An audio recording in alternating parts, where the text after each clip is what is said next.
Hebreus 12, de 1 a 17.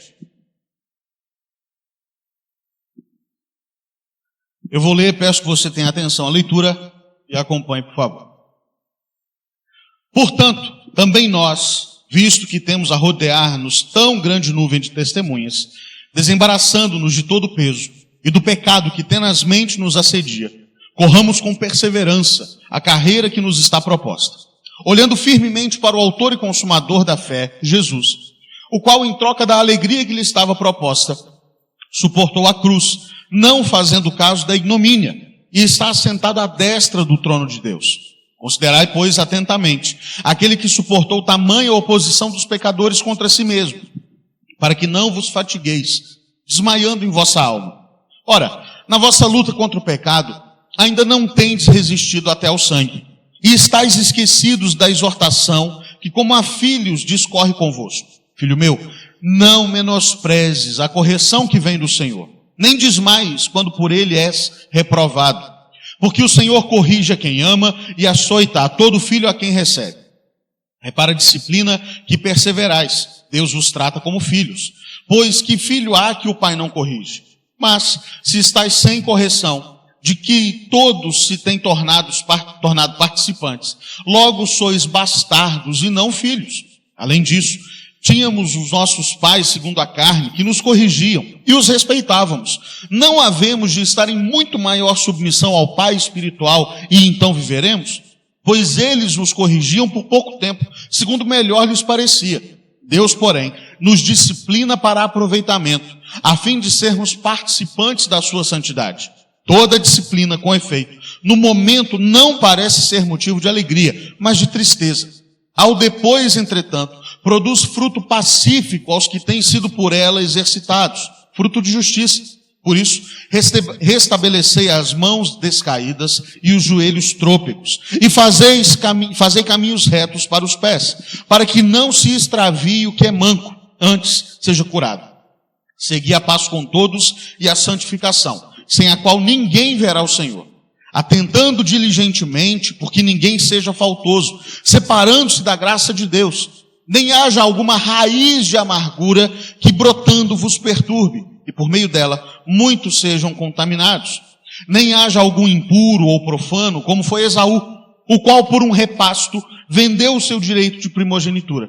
Pois sabeis também que posteriormente, querendo herdar a bênção, foi rejeitado, pois não achou lugar de arrependimento, embora com lágrimas o tivesse buscado. Vamos orar?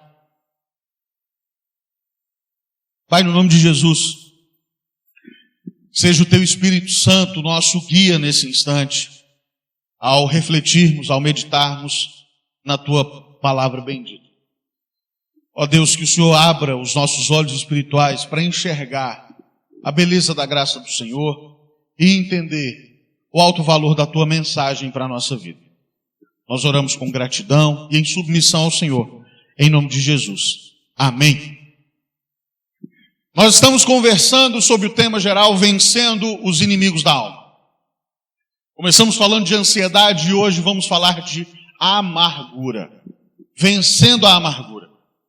Amargura, basicamente, pode ser definida como uma mágoa, um ressentimento, ocasionado por uma dor, por um sofrimento, por um problema vivenciado no passado.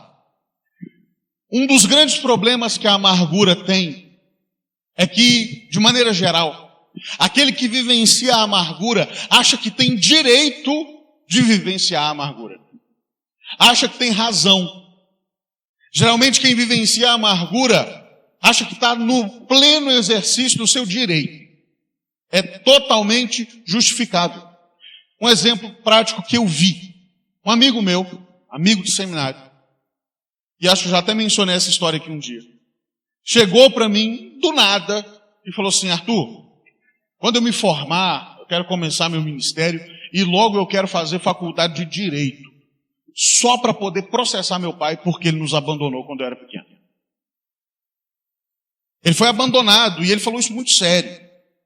Foi abandonado quando era muito novo, e isso fez com que no seu coração crescesse esse ressentimento, crescesse essa amargura, e ele foi alimentando isso durante toda a vida.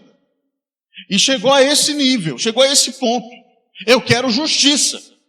E aí, às vezes, quando a gente para pensar, ele tem razão. Poxa vida, ele foi abandonado quando era novo. Foi abandonado quando era criança. Poxa, ele tem razão, ele perdeu a presença do pai nos momentos mais importantes da vida.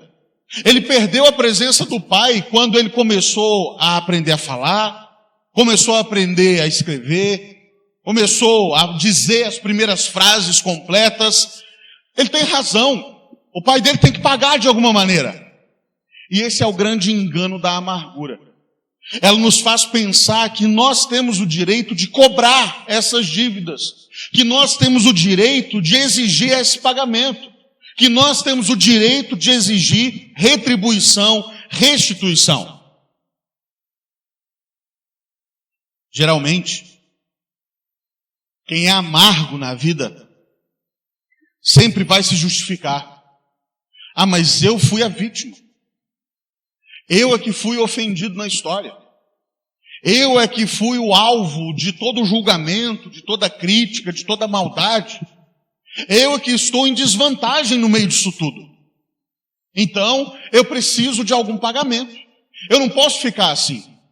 E a realidade é que a Escritura mostra pessoas que viveram a amargura, que chegaram por conta de circunstâncias da vida, até a mudar de nome. O exemplo mais claro disso está lá em Ruth, capítulo 1. Se você se lembra da história, Noemi, sogra de Ruth, havia perdido o marido, havia perdido os 2 filhos. Teve que se mudar do lugar onde morava para tentar sobreviver. E quando ela chega lá em Ruth, capítulo 1, nos versos 19 e 20, chegando em Belém, o texto sagrado nos diz o seguinte: sucedeu que ao chegarem ali, toda a cidade se comoveu por causa delas. E as mulheres diziam: não é esta Noemi? Porém, ela lhes dizia: não me chameis Noemi, chamai-me Mara, que significa amarga, porque grande amargura me tem dado o Todo-Poderoso. E às vezes para nós, Noemi tinha toda a razão. Não havia motivos na vida para ser feliz. Não havia razões humanas para que ela enxergasse a vida com bons olhos. Não havia nada na vida que pudesse a encorajar a ir mais além, a dar um passo a mais. Ela tinha razão de vivenciar e de externar a sua amargura. E aí que se esconde esse grande inimigo da alma. Parece bom, parece correto, parece justo, mas não é. Craig Groeschel, e eu já citei ele aqui outras vezes, e vou citar ainda muitas outras, disse sobre amargura o seguinte: amargura trabalha às escondidas, serpenteando por baixo da superfície. Ninguém consegue enxergar o veneno correndo por suas veias. Por fora, você talvez pareça normal, é capaz de enganar as pessoas por algum tempo, mas por dentro, a sua amargura começa a entrar em ebulição. E você diz: eu não acredito que ela fez uma coisa dessa comigo. Eu não trataria dessa forma nem o meu pior inimigo. Eu estou com tanta raiva que seria capaz de matar uma pessoa. Ele vai me pagar por isso de um jeito ou de outro. Com o tempo, a amargura envenena o nosso coração. E nós costumamos dizer: não me surpreenderia se algo muito ruim acontecesse a fulano de tal. Ele merece que algo ruim aconteça. Se eu voltar a vê-la algum dia, é impossível prever o que serei capaz de fazer. Oro para que Deus lhe dê realmente o que ele merece. E aí a gente até paga de espiritual.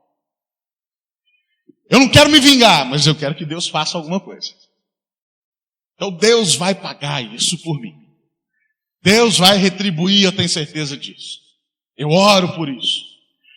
E você começa a maldizer o sujeito na oração. Tipo um áudio de WhatsApp que andou rolando por aí uns dias desses. O senhor mate o fulano de tal que roubou milho na casa do fulano. E assim é. Assim a amargura se manifesta. Assim a amargura se desenvolve na nossa vida. O ponto, portanto, que eu quero que você entenda muito bem, é que a amargura é um claro inimigo da nossa alma. que a amargura é um violento inimigo da nossa alma, que a amargura sim nos atrapalha, que a amargura sim nos incomoda, que a amargura sem dúvida nenhuma atrapalha a nossa caminhada de fé, atrapalha a nossa vida espiritual. E antes de entender como vencer a amargura, eu preciso que você entenda a amargura dentro do contexto de Hebreus 12. Porque o autor da carta aos Hebreus não pensa em amargura simplesmente como mágoa. Ele não enxerga a amargura meramente como um ressentimento. Para o autor da carta aos Hebreus, a amargura é algo muito mais profundo e mais intenso. Para o autor da carta aos Hebreus, a amargura tem a ver com distanciar-se da graça de Deus, com o afastamento do favor de Deus, com a anulação do sacrifício de Jesus, com uma mutilação da obra de Cristo na nossa vida. Algo que nos impede na caminhada de santificação. Porque é essa a ideia. Quando o autor da carta fala de amargura, ele fala no contexto mais próximo de santificação. A ideia de amargura aparece no verso 15 do texto. E logo antes ele vem falando sobre a necessidade de viver a santificação, sem a qual nós não podemos ver o Senhor. A amargura, portanto, é rejeitar a graça de Deus. Tem a ver com abrir mão do favor do Eterno sobre a nossa vida. Tem a ver com abrir mão da nossa confiança que o Senhor sabe o que faz, mesmo nos nossos dias maus. Mesmo quando as coisas não saem como a gente planejou. E o pior, se você se lembrar, semana passada eu mencionei que a ansiedade é fruto de idolatria. Por quê? Porque quando você começa a se preocupar com as coisas desse mundo, quando você começa a se importar demais com as coisas desse mundo, com o que o dinheiro pode comprar, você muda o foco da sua adoração e passa a adorar aquilo que o dinheiro pode te dar. Então você começa a idolatrar o dinheiro e você fica ansioso. Às vezes, na nossa vida, a amargura também vai ser resultado da idolatria. A idolatria do nosso próprio coração. Porque eu quero vingança, porque eu quero restituição, porque a minha vida é o que importa, porque o meu querer é mais importante do que o resto todo. Eu estou acima das outras pessoas, então eu mereço um tratamento diferente, eu tenho direitos diferentes que os outros não têm. Eu idolatro o meu próprio coração, fico amargo. Idolatro o meu eu e vivencio a amargura. A amargura tem que ser vencida. A amargura tem que ser destruída na nossa vida, antes que ela nos destrua. E eu quero apresentar para vocês algumas armas que a Escritura nos dá para vencer a amargura. Algumas delas aqui mesmo no texto de Hebreus 12 e outras em outros dois textos, dois momentos da Escritura. Primeiro, como vencer a amargura? Trate seriamente com o pecado. O verso 4. O autor da carta nos diz que nós temos cedido à tentação, que nós temos pecado, porque nós não resistimos até o sangue. Eu sempre acho essa expressão muito forte, muito intensa. Porque tentação para nós é um negócio quase banal. Aparece a possibilidade de pecado, eu já estou querendo pecar, então eu digo não assim, ó, eu não quero, eu vou. A gente não resiste. A gente não diz não como devia dizer. Não repreende a tentação como devia repreender. E o autor da carta aos Hebreus chama a nossa atenção para a gente ir muito mais além. Vocês pecam porque não resistem até o sangue. Pensa na intensidade disso. Pensa em dizer não ao pecado até sangrar. Pensa em dizer não ao pecado mesmo que isso doa na carne. Pense em dizer não ao pecado, mesmo que isso te afaste de pessoas. Pense em dizer não ao pecado, mesmo que isso atraia um sofrimento doloroso para a sua vida. Essa é a diferença. Quando eu trato seriamente com o pecado, eu vivencio isso. E assim eu consigo destruir a amargura no meu coração. Nós muitas vezes temos a inclinação natural de disfarçar o nosso pecado. De tentar ocultar, de tentar dar um novo nome, de tentar justificar. A oportunidade era boa, eu estava precisando, eu estava cheio de problema em casa, a minha mulher não fazia nada direito, o meu marido não era um bom marido, os meus filhos são terríveis, e por aí vai. E eu começo a justificar e eu começo a tentar mostrar para Deus que eu tinha razão em pecar.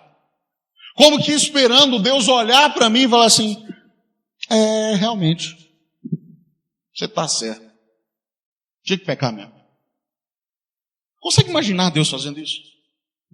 Consegue imaginar Deus olhando para as suas desculpas, olhando para as suas justificativas, falando, pois é, não, tá bom. Foi pecado, não. Não dá para pensar. Porque pecado é pecado.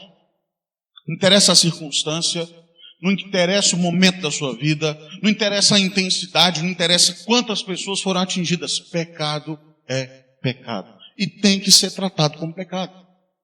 Tem que ser levado a sério. Porque Deus leva a sério. Porque é uma afronta direta à santidade do Eterno. Porque é um ataque ao trono de Deus e, portanto, é preciso ser tratado seriamente. Amargura é pecado. E se a gente começar tratando seriamente com o pecado, a gente começa bem. A gente começa lutando bem para vencer a amargura. Mas, em segundo lugar, o autor aos Hebreus vai apontar para a necessidade que nós temos de aceitar bem a disciplina que vem do Senhor. Para que eu vença a amargura, eu preciso entender que a disciplina é boa. Que a mão de Deus pesando sobre a minha vida é sinal de amor, é sinal de cuidado, é sinal de favor de Deus sobre mim. Nós já falamos sobre essa questão da disciplina de Deus aqui outras vezes. Um pai que ama disciplina seus filhos. Um pai que ama corrige os erros dos seus filhos. E Deus nos ama demais para permitir que nós permaneçamos no erro. Para permitir que nós continuemos pecando sem qualquer freio, sem qualquer obstáculo à nossa frente. Então Ele vai nos disciplinar. E o autor da carta ainda vai dizer que se nós não somos disciplinados, nós não somos filhos, nós somos bastardos. Filho é disciplinado. Filho é cuidado pelo pai, pessoalmente, individualmente. Deus não joga uma disciplina geral para ver se contempla toda a igreja, cada um com seu problema. É pessoal. E nós precisamos aceitar isso na nossa vida para vencer a amargura. E aí o pior é que tem muita gente na vida da igreja que tem agido como um crente muito dodói. Eu sempre diferencio o cristão ferido do crente dodói. Crente ferido, cristão ferido, tem que ser cuidado muito de perto. Tem que ser pastoreado muito de perto. Tem que ser acompanhado muito de perto.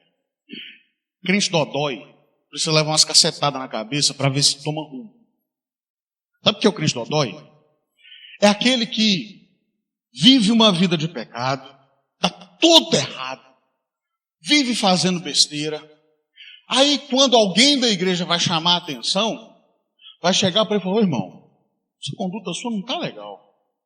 Você devia tomar uma atitude, você podia mudar a sua postura. Eu não voto nessa igreja nunca mais, todo mundo se mete na minha vida, pelo amor de Deus, que povo chato. E sai pisando duro, sai reclamando de todo mundo, sai falando que é a pior igreja do mundo, até encontrar outra. Aí o infeliz sai amargurado, sai enraivado, sai com ódio, sem tratar nada disso. Aí ele vai para outra igreja.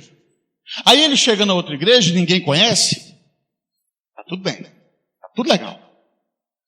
E vivenciando a vida de pecado. Quer viver. Quando alguém chega para chamar a atenção, aquele ódio não tratado, aquela amargura não vencida lá atrás, volta tudo. E aí ele cria uma nova confusão na nova igreja. E o que ele faz? Pula para outra. E assim vai vivendo. Primeiro, que isso não é vida. Não é. Isso aí não é cristianismo bíblico. A repreensão é algo natural na vida da igreja e não apenas partindo da liderança para os liderados, mas de toda a igreja. Todo crente tem a responsabilidade de advertir o seu irmão quando seu irmão está pecando. Porque se você vê o erro dele e não faz nada, você está sendo cúmplice, você está sendo conivente. Nós precisamos nos exortar mutuamente, nos admoestar mutuamente, nos aconselhar mutuamente, um ajudando o outro, porque é isso que é vida de igreja. E não simplesmente sair batendo o pé, reclamando que é a pior igreja do mundo, e chegar num outro lugar e criar mais confusão, criar mais problema, criar mais desgaste. É preciso ser tratado, é preciso ser curado dessa raiz de amargura. É preciso ser moldado, é preciso aceitar a disciplina que vem diretamente de Deus ou pelos meios que o próprio Deus estabeleceu. Nós precisamos aceitar a disciplina para vencer a amargura. Terceiro, fortaleça a sua alma para a caminhada da fé. No verso de número 12 e 13, o autor diz: portanto, restabelecei as mãos descaídas e os joelhos trôpegos, e fazei caminhos retos para os pés, para que não se extravie o que é manco, antes seja curado. Agora volta os seus olhos para a introdução do capítulo 12. Os primeiros 3 versos. O autor da carta diz que nós estamos vivendo numa corrida, que a vida cristã não é um evento, mas uma longa jornada, como eu mencionei hoje de manhã. E que nós estamos nessa corrida, essa corrida é cheia de obstáculos, essa corrida tem dificuldades, tem buraco no meio do caminho, tem ponte quebrada, tem um monte de coisa para ser superada. Chega algum momento da nossa corrida que a gente cansa. Chega em alguns momentos da nossa caminhada que a gente já não está aguentando mais. E o grande problema é quando a gente permite que esse cansaço nos domine, nos sufoque de tal forma que a gente começa a reclamar, que a gente começa a se lamentar da vida. A gente começa a achar que o problema não foi nosso, mas foi dos outros que não me carregaram. Porque eu estava fraco, todo mundo viu e ninguém me carregou. Volta o dodói de novo. O autor diz e aponta aqui para uma tarefa individual, pessoal: fortaleça. Fortaleça-se a si mesmo. Fortaleça suas mãos, fortaleça seus joelhos. Fortaleça a sua vida como um todo para continuar prosseguindo. Não permita que a fraqueza domine todo o seu ser. Não permita se esvaziar espiritualmente, não encher o tanque do seu coração. Não se permita continuar na reserva espiritual. Você precisa se encher de Deus. Você precisa ser fortalecido pelo Senhor. E ninguém pode fazer isso por você. É individual. Eu costumo dizer que na obra de Deus na nossa vida, Ele só age sozinho, inteiramente sozinho, na conversão. A partir daí a gente trabalha também. A partir daí nós temos o que fazer. No ato da conversão é a obra inteira do Espírito Santo. A gente não faz nada. O morto não faz nada. Ele nos dá vida, Ele nos ressuscita espiritualmente. Mas a partir da conversão há trabalho. A partir da conversão nós temos o que fazer, nós temos o que viver. E aqui o autor nos chama a essa responsabilidade. Viva de maneira a se fortalecer espiritualmente. Não espere que ninguém faça isso por você, porque não vai adiantar. Imagina, eu quero emagrecer. É uma hipótese. Hipótese. Aí eu vou e pago o Juninho para ir na academia no meu lugar. Primeiro, não vai adiantar nada. Primeiro, porque é o Juninho.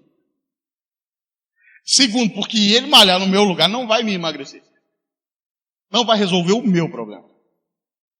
Não adianta você pedir o outro para orar no seu lugar. Pode pedir orações pela sua vida, ok. Mas se você não orar, filho, não vai. Ninguém pode ouvir um sermão por você. Ninguém pode ler a Bíblia no seu lugar. Ninguém pode se alimentar espiritualmente por você. Não dá para você crescer espiritualmente por osmose, só abraçando um crente bom, aquele que se alimenta, que tem vida devocional, que anda com Jesus de perto, que ora e lê a Bíblia. Aí você abraça ele e fala: tô mais crente hoje. Não é nada. Tá mais bobo, mais crente não.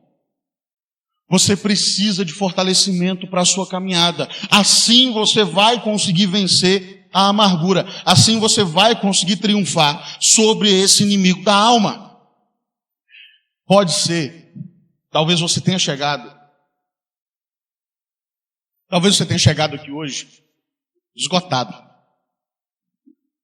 Talvez você tenha chegado aqui hoje não aguentando mais nada. Olhando para Deus, falando: Deus, me leva logo. Já deu. Já não estou suportando mais a vida. Já não aguento mais tanto problema. Já não aguento mais tanta dificuldade. Já não aguento mais tanta dor. Eu tento e nada dá certo. Eu luto e nada acontece. Fortaleça sua alma. Confie, continue confiando no Senhor. Continue crendo que o Senhor Jesus te aguarda na linha de chegada dessa corrida da vida cristã. Continue entendendo que há algo maior pelo que viver. Continue entendendo que existe sim uma esperança eterna. Continue entendendo que existe sim vida e vida abundante reservada para você. Continue a caminhada que o Senhor te preparou para viver nesse mundo até que Ele venha. Continue firme. Fortaleça seus joelhos para a caminhada. Fortaleça seus pés para a caminhada. Fortaleça suas mãos para a caminhada. Fortaleça todo o seu ser para andar com o Senhor, para continuar a caminhada da fé. Dale Galloway disse assim: Jesus foi ferido para que nós fôssemos sarados. Se continuarmos sofrendo emocionalmente muito tempo após a ferida, então não poderemos culpar ninguém a não ser nós mesmos. Isaías disse, profetizando sobre o ministério e sobre a obra de Jesus, que Ele levou sobre si todas as nossas dores. Não sobrou nenhuma. Se você hoje está remoendo dor, não é porque Jesus não levou, é porque você quer remoer dor. Para com isso. Lembre do que Jesus fez em seu lugar. Lembre-se do que Cristo fez perfeitamente para que você tivesse vida e vida plena. Quarta arma para a gente vencer a amargura, ainda em Hebreus 12, no verso 14 diz, na tradução NVI, esforcem-se para viver em paz com todos e para serem santos, porque sem santidade ninguém verá o Senhor. Viva em paz com as pessoas. Pensa, né? Ouça, talvez essa não é a mais difícil das armas para se vencer a amargura, não, mas é uma das mais. Viver em paz com as pessoas é desafiador, porque nós somos naturalmente diferentes.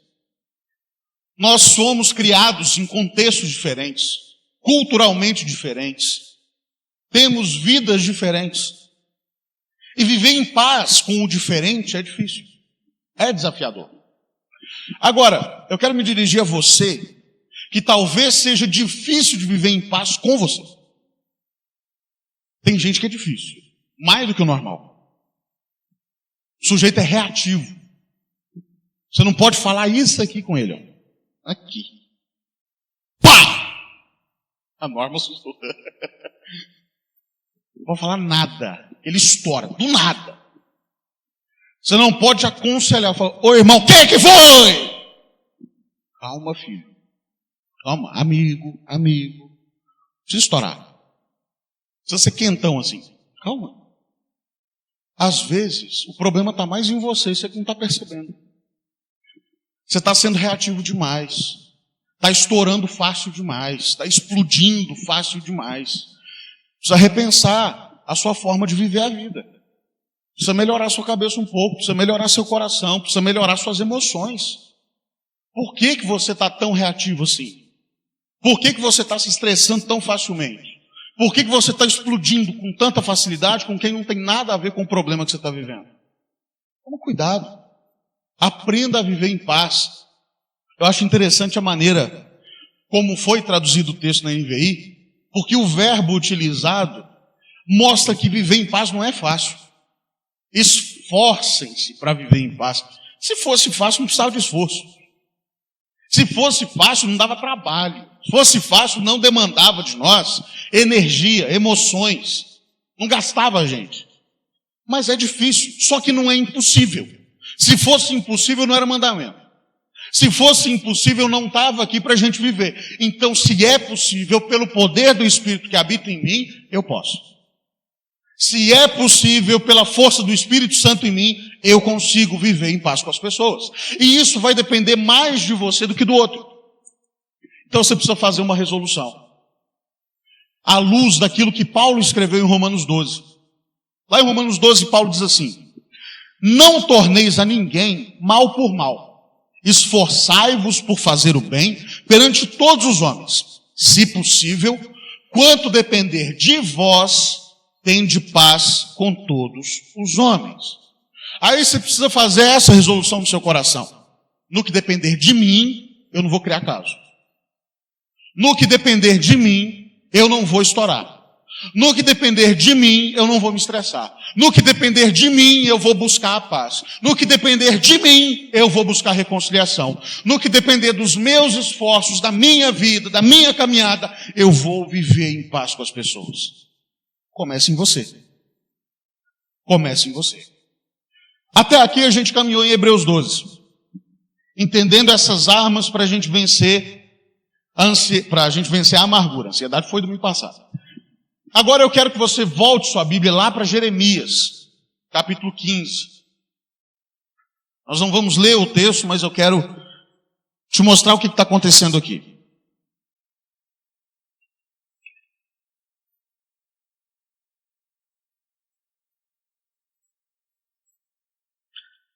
Jeremias capítulo 15, do verso 10 ao verso 21.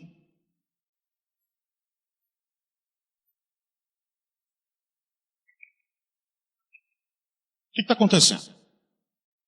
No início do capítulo 15, Jeremias está intercedendo a Deus em favor do povo.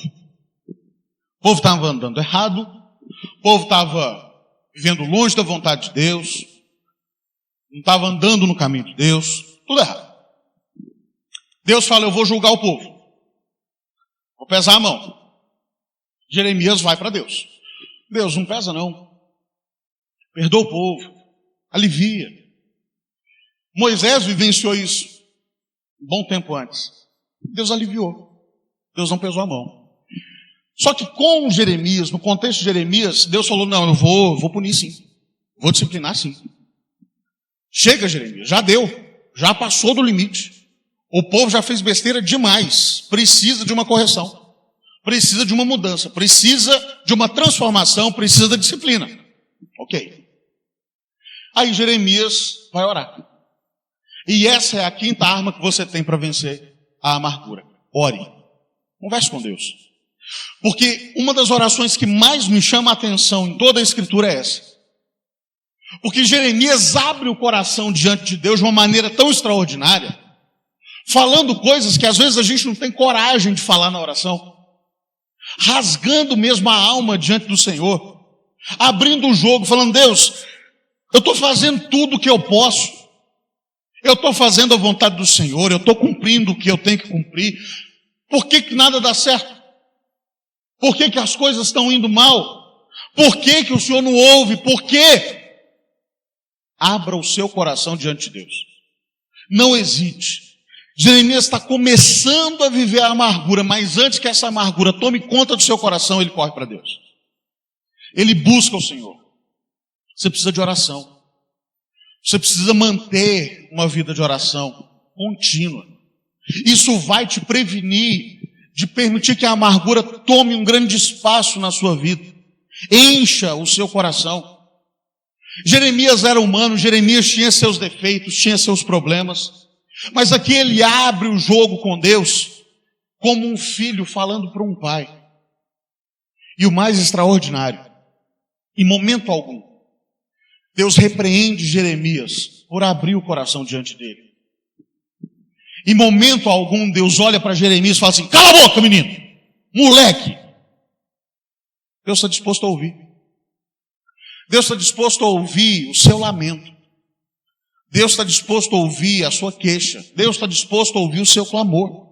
Então, ao invés de viver cultivando a amargura no seu coração, vai orar, vai manter comunhão com Deus, vai estreitar os seus laços com o Senhor, e isso vai te fortalecer ainda mais para essa caminhada. Isso vai te ajudar ainda mais a andar perto do Senhor. E por fim, última arma para a gente vencer a amargura. Eu quero que você volte mais ainda a sua Bíblia, lá para Gênesis capítulo 27. Você conhece bem a história em que Jacó usurpa o direito de primogenitura e a bênção. Deviam ir para o seu irmão, Esaú. Quando Esaú chega em casa, encontra toda aquela cena. Jacó já havia sido abençoado, totalmente abençoado, plenamente abençoado. Ele se lamenta, ele chora, ele se desespera. Não sobrou nada para mim, meu pai. Não tem uma única bênção ainda para mim. E o que Isaac diz, talvez seja mais doloroso ainda. Longe dos lugares férteis da terra será a tua habitação, sem orvalho que cai do alto. Viverás da tua espada, servirás a teu irmão. Quando porém te libertares, sacudirás o jugo da tua cerviz. Olha o verso 41. Passou Esaú a odiar Jacó por causa da bênção com que o seu pai o tinha abençoado. E disse consigo: vem próximos os dias de luto por meu pai. Então matarei a Jacó, meu irmão. Ao longo de 6 capítulos, a história se desenvolve com Jacó morrendo de medo e Esaú alimentando ódio. Esaú alimentando a sua amargura. Esaú permitindo que essa amargura cresça. Mas chega um momento, e isso é inevitável na vida, em que o reencontro vai acontecer. Entenda uma coisa: mais cedo ou mais tarde, você vai reencontrar quem te deixou amargurado. Mais cedo ou mais tarde, você vai reencontrar quem te feriu. Mais cedo ou mais tarde, você vai reencontrar quem te ofendeu. E a grande pergunta é: qual será a sua ação ou a sua reação nesse reencontro? Qual será a sua postura nesse reencontro? O que mais me encoraja é que quando eu olho para a história de Jacó e Esaú, o ódio que Esaú sentiu no primeiro momento acabou. E aí quando você vai lá para Gênesis 33, do verso 1 ao verso 4,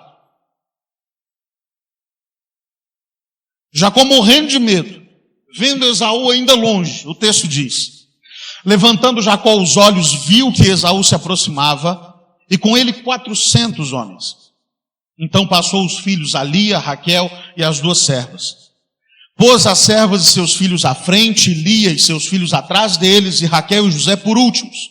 E ele mesmo, adiantando-se, prostrou-se à terra 7 vezes, até aproximar-se de seu irmão. Então Esaú correu-lhe ao encontro, e o abraçou, arrojou-se-lhe ao pescoço e o beijou, e choraram. Teve perdão.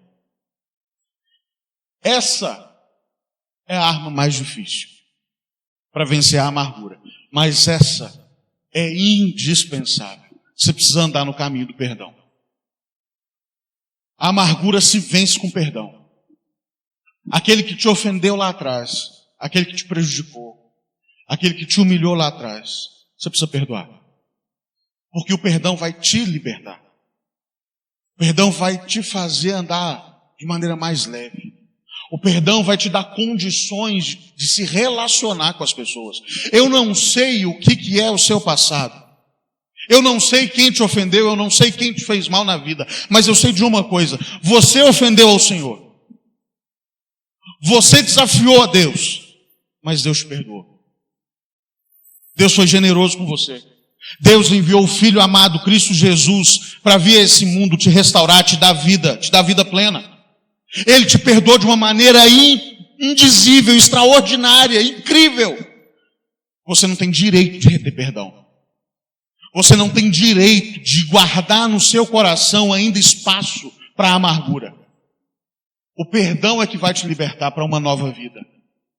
Acho extraordinário que o pastor Ziel Machado disse, no prefácio de um livro sobre perdão.